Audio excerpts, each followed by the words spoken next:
Good evening. This is All India Radio Kohima. I'm Jonas Yandan with evening news. The headlines. Union government says 2 crore 50 lakh rural self-help groups, women to be provided livelihood support in the next 2 years.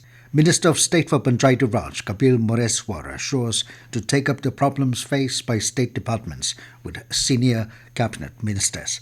Chief Secretary J. Alam examines provisional report of the 7th Economic Census. And Health and Family Welfare Minister S. Pangyapom inaugurates Herbal Garden at Yingli College, Longling. As India achieved the milestone of vaccinating 100 crore people against COVID-19, All India Radio salutes all the people, doctors, nurses and others who made this possible. Even though the country has achieved this feat, we caution our listeners that the battle against COVID is not yet over. We appeal to our listeners who are yet to fully get vaccinated to get vaccinated at the earliest and also help others to get vaccinated. During the festival season, please follow these 3 simple steps.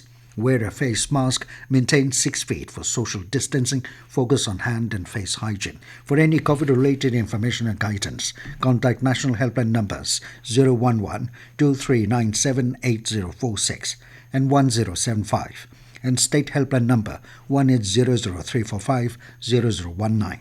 And now the news in detail.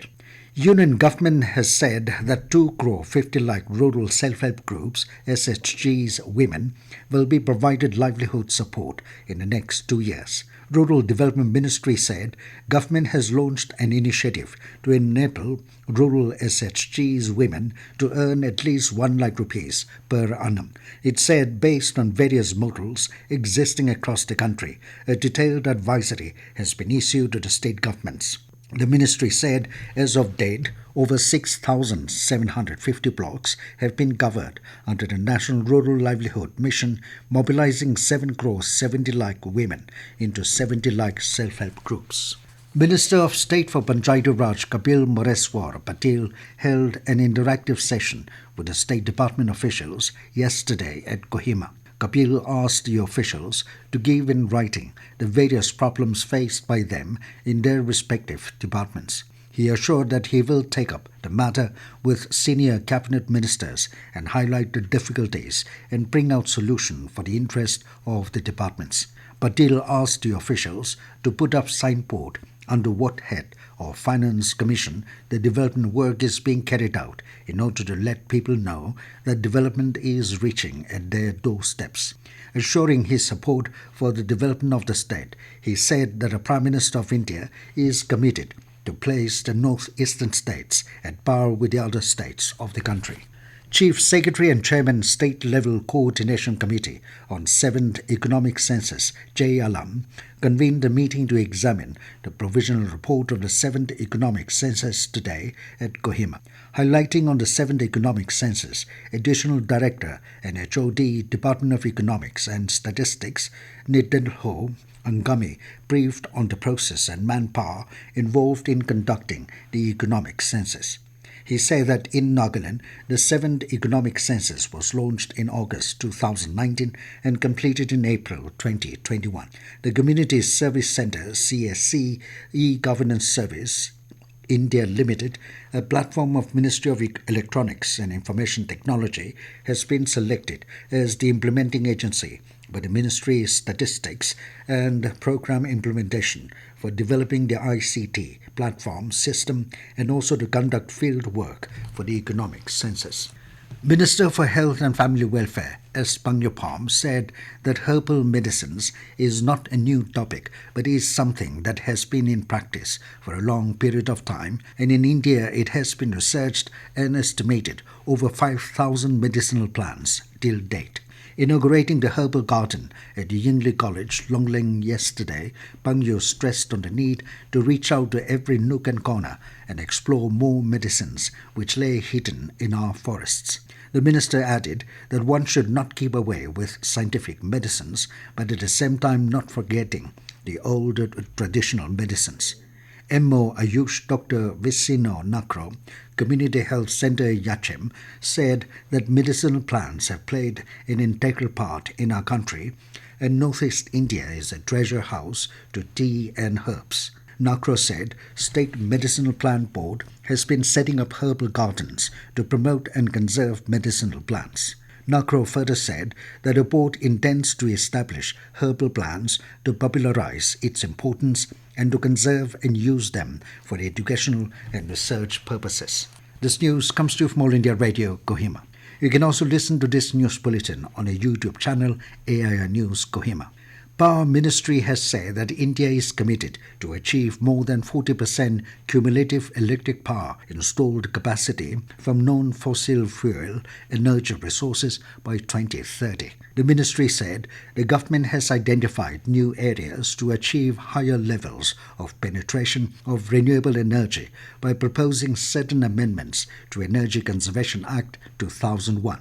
The objective of this amendment is to enhance demand for renewable energy at the end-use sectors such as industry, buildings and transport. Ministry of Power has prepared amendments after consultations with stakeholders. The proposal includes defining minimum share of renewable energy in the overall consumption by the industrial units or any establishment. There will be provision to incentivize efforts on using clean energy sources by means of carbon savings certificate. Mission Mode Team Accessible India Campaign AIC, in collaboration with Office of the State Commissioner for Persons with Disabilities, organized a sensitization and awareness campaign on Rights of Persons with Disabilities RPWD Act 2016 at Mon today. Commissioner and Secretary and Team Leader Mission Mode Team AIC K. Lipantang Lota highlighted that the main objective of the campaign is to sensitize, educate and make an awareness to create barrier-free environment for persons with disabilities, treat them on equal basis and create a better world for them.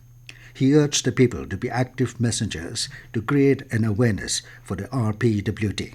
Advocate Guwahati High Court Kohima Bench Apila Sanctum highlighted the court's directives and legal implications of non-compliance, while State Commissioner for Persons with Disabilities Detono Nakro presented an overview status of implementation and way forward for RPWD's Act 2016. Chief Minister Nipirio has extended greetings to Zeme community on the occasion of Langsimni Festival. Rio, in a tweet, expressed hope that the festivities strengthen relationships, foster goodwill, and bring prosperity in everyone's life. Deputy Chief Minister Y. Button has greeted the Liangmai, Zeliang, and Kuki community as they celebrate Chaka Gati and Langsimni on 31st October and Chavang Kut on 1st November, respectively. He said that the post-harvest festival is a reminder of our forefathers celebrating the blessings with gratitude to the Creator. The Deputy Chief Minister conveyed heartiest festive greetings and prayed that it will bring prosperity and happiness to the people.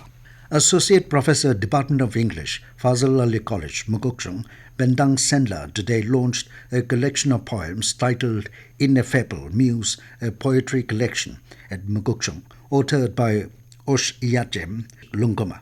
The author is a research scholar at Assam Don Bosco University and a teacher by profession. At a brief launching program of the book, the author said that the book contains 85 poems divided into 4 sections. Also speaking at the event, Minister Dongbang Ozikam encouraged the author to keep up writing and inspire people through her works. And now 20 news, here are the main points again. Union government says 2 crore 50 lakh rural self-help groups, women, to be provided livelihood support in the next 2 years. Minister of State for Panchayati Raj, Kapil Mureswar, assures to take up the problems faced by state departments with senior cabinet ministers. Chief Secretary J. Alam examines provisional report of the 7th Economic Census. And Health and Family Welfare Minister as Pangyapom inaugurates Herbal Garden at Yingley College, Longling. That is all we have in this evening news bulletin. Good night.